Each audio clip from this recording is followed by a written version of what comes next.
ಆತ್ಮೀಯ SLC ವಿದ್ಯಾರ್ಥಿಗಳೇ, 2024-25ನೇ ಸಾಲಿನ ಒಂದು SLC ಪರೀಕ್ಷೆ 1ರ ತಾತ್ಕಾಲಿಕ ವೇಳಾಪಟ್ಟಿಯನ್ನು ಇಂದು ಕರ್ನಾಟಕ ಶಾಲಾ ಪರೀಕ್ಷೆ ಮತ್ತು ಮೌಲ್ಯ ನಿರ್ಣಯ ಮಂಡಳಿ ಬೆಂಗಳೂರು ಇವರು ಬಿಡುಗಡೆ ಮಾಡಿದ್ದಾರೆ. ಹಾಗಾಗಿ ಇಂದು ಬಿಡುಗಡೆ ಮಾಡಿರ್ತಕ್ಕಂಥ ಒಂದು ಆದೇಶದ ಪ್ರತಿಯನ್ನು ತಾವು ನೋಡ್ತಾ ಇರ್ಬೋದು.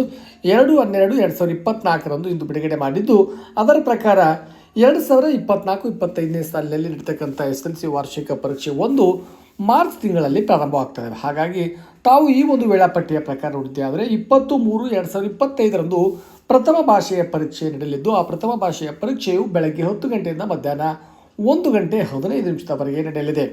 ಹಾಗೆ ಮತ್ತೆ ಪರೀಕ್ಷೆ 22-3-2025 ಶನಿವಾರ ಕೋರ್ ಸಬ್ಜೆಕ್ಟ್ ಆಗಿರ್ತಕ್ಕಂಥ ಸಮಾಜ ವಿಜ್ಞಾನದ ಪರೀಕ್ಷೆ ಬೆಳಗ್ಗೆ 10 ಗಂಟೆಯಿಂದ ಮಧ್ಯಾಹ್ನ 1 ಗಂಟೆ 15 ನಿಮಿಷದವರೆಗೆ ನಡೆಯಲಿದೆ. ನಂತರ ದ್ವಿತೀಯ ಭಾಷೆ ಪರೀಕ್ಷೆ 24-3-2025ರಂದು ಬೆಳಗ್ಗೆ 10 ಗಂಟೆಯಿಂದ ಮಧ್ಯಾಹ್ನ 1 ಗಂಟೆಯವರೆಗೆ ನಡೆಯಲಿದೆ. ನಂತರದಲ್ಲಿ 27-3-2025ರಂದು ಗುರುವಾರ 27-3-2025ರಂದು ಗಣಿತ ವಿಷಯದ ಪರೀಕ್ಷೆ ಬೆಳಗ್ಗೆ 10 ಗಂಟೆಯಿಂದ ಮಧ್ಯಾಹ್ನ 1 ಗಂಟೆ 15 ನಿಮಿಷದವರೆಗೆ ನಡೆಯಲಿದೆ. ನಂತರದಲ್ಲಿ 29ನೇ ತಾರೀಕು 29-3-2025ರಂದು ತೃತೀಯ ಭಾಷೆಯ ಪರೀಕ್ಷೆ ನಡೆಯಲಿದೆ. ಅದು ಕೂಡ ಬೆಳಗ್ಗೆ 10 ಗಂಟೆಯಿಂದ 1 ಗಂಟೆಯವರೆಗೆ ನಡೆಯಲಿದೆ. ಅಲ್ಲದೆ ಅದರ ಜೊತೆಯಲ್ಲಿ ಅವತ್ತು NSQFನ ಪರೀಕ್ಷೆಗಳು ಕೂಡ ನಡೆಯಲಿದ್ದಾವೆ. ನಂತರದಲ್ಲಿ ಮಂಗಳವಾರ ಏಪ್ರಿಲ್ 1ರಂದು JTSನ ವಿಷಯದ ಪರೀಕ್ಷೆಗಳು ನಡೆಯಲಿವೆ.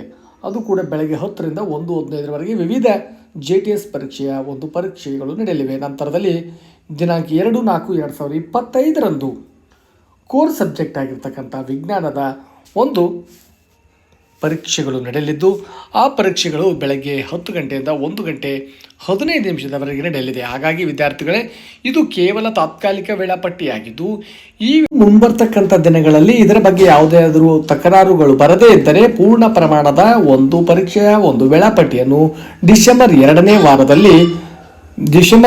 ವಾರದಲ್ಲಿ ಪ್ರಕಟಿಸಲಾಗುವುದು ಎಂಬತಕ್ಕಂಥ ಮಾಹಿತಿ ಈ ಒಂದು ಪರೀಕ್ಷೆ ಮತ್ತು ಮೌಲ್ಯ ನಿರ್ಣಯ ಮಂಡಳಿಯಿಂದ ಬಿಡುಗಡೆ ಆಗಿರುತ್ತೆ. ಹಾಗಾಗಿ ವಿದ್ಯಾರ್ಥಿಗಳೇ, ಬರ್ತಕ್ಕಂಥ ಒಂದು 20-3-2025 ಮಾರ್ಚ್ 20ರಿಂದ ಏಪ್ರಿಲ್ 2ರವರೆಗೆ ಈ ರೀತಿಯಲ್ಲಿ ಪರೀಕ್ಷೆಗಳು ನಡೆಯಲಿವೆ. ಹಾಗಾಗಿ ವಿದ್ಯಾರ್ಥಿಗಳು ಈ ದಿಸೆಯಲ್ಲಿ ತಮ್ಮ ಅಭ್ಯಾಸವನ್ನು ಈಗಿನಿಂದಲೇ ಪ್ರಾರಂಭಿಸಬಹುದಾಗಿದೆ.